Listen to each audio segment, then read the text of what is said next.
Alright guys, listen, this is not a game. I was just talking to my friend Malachi and Noam Boss Pooh about the whole Fnaf theory thing Matt Pat made, and we actually might have figured something out about Springtrap and Michael's storyline. So, here is my theory of what actually happens in Michael's story that we actually kind of, little bit, you guys might not agree with me, but something that might actually happen later in the game. So let's start from the beginning, which is of Michael's story, which is Five Nights at Freddy's 4. It all begins there. Michael's story begins there. Then surprisingly, we figured out that the nightmare animatronics were never a dream because of Matt Pat. So technically that would make sense, but why did William build them to kill Michael? What if William was actually trying to teach him a lesson for leaving the house? He was the one that locked him in the room in the first minigame when you play Five Nights at Freddy's 4. So it would make sense, wouldn't it? Like, William's trying to teach him a lesson, so he locked him in his room in the first night. And so it wouldn't make sense. And the dude on the couch was probably Michael's older brother that we never got a name of. So he's not, so that kid's not Michael. So, like, that case is closed. But anyways, but yeah, then Michael, I know you're all saying, like, wait, how did Michael come back from the bite of 83? Well, here's our theory. What if Michael actually made it? It's like, remember how they always do this in movies and games? They're always like, the flat line comes on, and then after they like clear, they're like, clear, and then like the dude comes back to life. What if they did that? What if Michael was actually rushed to the hospital, and then when Fredbear was talking to him in his mind, he was about to die until they did the little electroshock thing and said clear. They were able to heal Michael's head, and then he lived, but he was in a coma for the past years of his life. And then afterwards, but then we also figured out that the Junior's place, in the Midnight Motorist, is actually the FNAF 2 location, because it makes perfect sense. Michael works there afterwards because, like, in the book, Survival Logbook, it says, is your favorite ride the carousel? And that's the only place that has a carousel, covered by my pad. Anyways, but yeah, and then afterwards he worked, well actually, no, he doesn't work at FNAF 2, does he? No, he doesn't.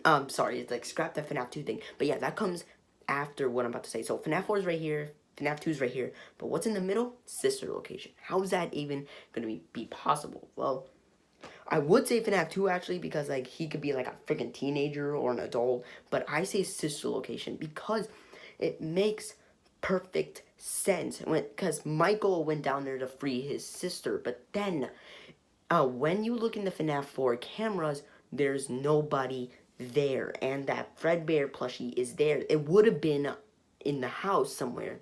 It could have been on the clock, because isn't there like a clock in the hallway? So yeah, it would have been on the clock because that's where it was in the minigame. So so FNAF 4 takes place before Sister Location. So Sister Location takes place after FNAF 4 because the Fredbear plushie would have been somewhere in the house, but it was in the office the whole time because that's what William's prized possession was that was left of Michael before he was healed from the coma. So it would make sense.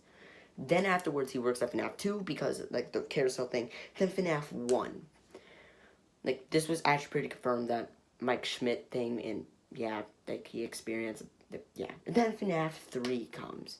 Also, oh, forgot something about the sister location thing. But also, you know Ennard, right? Yeah, all mangly, tangly, all that, dude.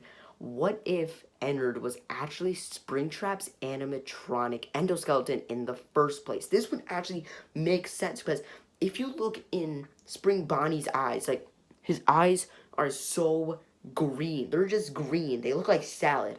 Salad or light green, I think. Anyways, but yeah, it's green. They're green. And one of Ennard's eye on his arm is green, the same color as Spring Bonnie's. And Springtrap's eyes are also green. So what if they actually took out the endoskeleton of Spring Bonnie and then made it into Ennard, but then tore it apart, and the only thing that was left was his arm, and then they made it out of the rest of the animatronics, because Baby has no eyes, and clearly she's still alive because you see her endoskeleton in her body. And plus, Ennard is alive even before she gets scooped. So it must be Spring Bonnie's animatronic skeleton. And that even confirms FNAF 3. Like, Springtrap doesn't have an endoskeleton inside of him. So that must be Ennard, who took over Michael's body, was thrown up into the sewers, and then Michael became Purple Guy. And then after FNAF 1 and FNAF 2, then FNAF 1, after Sister Location, actually comes FNAF 3, where Michael works at there and sees his father coming back to life with these phantoms that are trying to stop Springtrap. They're not actually trying to distract you. The phantoms are trying to warn you about William, because Michael doesn't know that he's Springtrap until he learns something about the Fazbear's Fright in the safe room, and then we see the minigame of William and Springtrap, like, and then after that, Michael was the one who burned down Fazbear's Fright. Everyone was saying, like, Springtrap did it because he's trying to be free, he's Michael Afton. No, Michael Afton was the man who destroyed it, because he's trying to protect the souls. He's trying to help the souls from his father's bidding. Because remember, his father was the murderer, while the children were actually Freddy, Bonnie, Chica, Foxy, and all that stuff. Bonnie and the others were free, except for Freddy, Chica, Foxy, Balloon Boy, Mango, Puppet. Is there one more? I don't think so. But yeah, they're the only ones that are still on Earth. So Michael burns down the place and sets them free, but then he kills Springtrap. But then, at the end credits, that's where the Sister Location secret ending happens, with Springtrap talking, saying, "Father, it's me. You said it was there, like where you said it would be." Like, something like that. And then you see Springtrap walk up, and you know that's William Afton, not Michael. So what if Michael is talking in a different place, but William is resurrecting, trying to find his son? And then everyone knows that it takes place in 2017, right? And everyone knows that FNAF 6 actually takes place in 2023, the year 2023.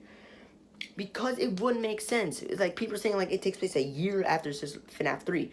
That wouldn't make sense, because Springtrap decayed, because, like, half of his ear fell off, like, his arm fell off. That wouldn't happen in a year. That would have happened in, like, 6 to 8 years. So, and like, if you add it up, 2017 plus 6 equals 2023.